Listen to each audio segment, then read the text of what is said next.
दोस्तों UP triple S C की ओर से पीटी की आंसर की जारी कर दी गई है और आंसर की जो आई हुई है ये अलग अलग जो सीरीज़ थी उसकी नहीं आई है, मास्टर की इसका जारी किया गया है। यानी कि आपको जो है शिफ्ट 1 और शिफ्ट 2 का जो एक मास्टर बुकलेट है विद आंसर वो आपको डाउनलोड करना होगा और देन आफ्टर जो आपके उत्तर हैं उसका मिलान करना होगा। बहुत सारे अभ्यर्थी ये भी परेशान हैं कि कैसे मिलान करें, तो इसका एक सरल सा तरीका मैं आपको बताता हूँ। देखो, जो भी आपकी सीरीज रही हो उसका प्रिंट आउट ले लीजिए और जो उत्तर आपने दिया था, मतलब एग्ज़ाम में जो उत्तर आपने दिया था, तो एक काम करिए कि आपको जो OMR शीट की थर्ड कॉपी मिली हुई थी उसके अनुसार पहले टिक कर लीजिए और उसके बाद मास्टर की से उसका मिलान कर लीजिए। थोड़ा सा ऊपर नीचे होगा लेकिन मिलान हो जाएगा। फिर आप उसको काउंट कर लीजिए कि कितने अंक आपके बन रहे हैं फाइनली। ये तरीका हो सकता है, हालांकि बहुत डिफिकल्ट नहीं है, छोटी चीज़ है, इसको आप कर सकते हो।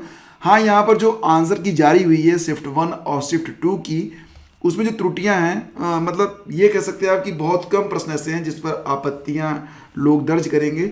एक प्रश्न मुझे मिला है यहाँ पर, तो जैसे कि शिफ्ट 1 में ये क्वेश्चन पूछा गया था कि भारत के संविधान के अनुसार लोकसभा के सदस्यों की अधिकतम संख्या क्या है, और जो आंसर आया है इसका वो यहाँ पर 552 दिया गया है, जो कि अब जो है 550 हो गया है।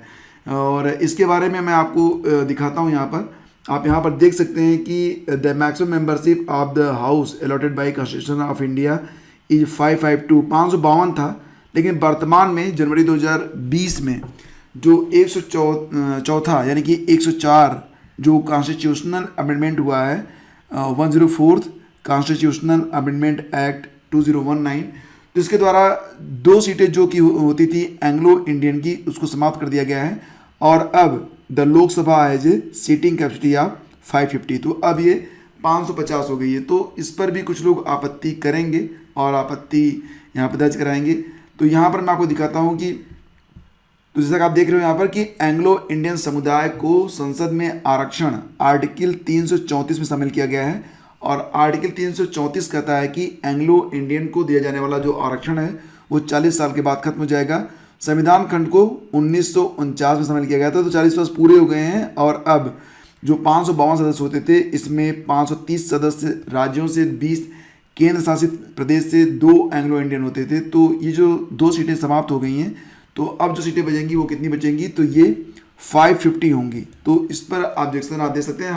तो फ्रेंड्स, अभी क्वेश्चन पेपर देखने दीजिए और आप लोगों ने भी अपना मिलान कर लिया होगा, तो बताइए कि कितने स्कोर आपके बन रहे हैं। हालांकि अभी तक स्कोर सबका बड़ा हाई रहा होगा, लेकिन माइनस मार्किंग के बाद कट ऑफ जो है वो नीचे जरूर आती है, इस बार भी आएगी। और मुझे लगता है कि अगर आप 60 पर हैं, 60 पर हैं, 60 प्लस पर हैं, तो आप सेफ हैं। ठीक है, बहुत हद तक आप सेफ हैं। और आपका जो चैनल है स्टडी विद ज्ञान प्रकाश, यहाँ पर मैंने एक पोल करवाया है, तो इस पोल में पार्टिसिपेट कर लेना आप लोग और आपको पता चल जाएगा कि कट ऑफ कितनी जा सकती है। हालांकि आप देख रहे हैं कि अगर 70 के ऊपर, जैसे कुछ लोग कह रहे थे ना, अगर उसके ऊपर कट ऑफ गई तो 34% ही इसका रिजल्ट रहेगा, जो कि इम्पॉसिबल है। मुझे लगता है कि कट ऑफ 50 से 55 के बीच में ही रहेगी और इससे ज़्यादा नहीं होगी। हाँ, 60 तक मैक्सिमम जा सकती है। ठीक है, तो जितना भी आपका अंक बनाओ कमेंट करिएगा और इस पोल में पार्टिसिपेट कर लेना। हाँ, अगर पोल आपको यहाँ पर नहीं मिल रहा है तो आप टेलीग्राम चैनल पर भी मैंने पोल करवाया है, वहाँ पर जाकर ईमानदारी से बताना कि कितने अंक बन रहे हैं। ठीक है, तो इस वीडियो में बस इतना ही। और अगर कोई प्रश्न आपको मिल रहा है जिस पर आप ऑब्जेक्शन करना चाहते हैं तो उसके बारे में कमेंट करके बताइएगा, मैं उस पर भी विचार करूँगा। Thank you so much.